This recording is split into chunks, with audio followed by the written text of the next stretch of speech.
Okay, tayo po'y nagbabalik mga kabayan. Makinig tayo ng balita mula sa ilang kaganapan dito sa bansang Malaysia. Pagbaha sa ilang lugar sa Kuala Lumpur, nagdulot ng matinding trapiko.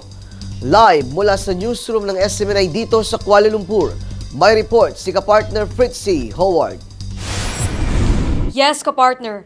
Tinamaan ng malakas na ulan ang maraming lugar dito sa Kuala Lumpur sa unang araw ng Ramadan simula alas 4:30 ng hapon na naging sanhi ng malawakang trapiko sa paligid ng lungsod.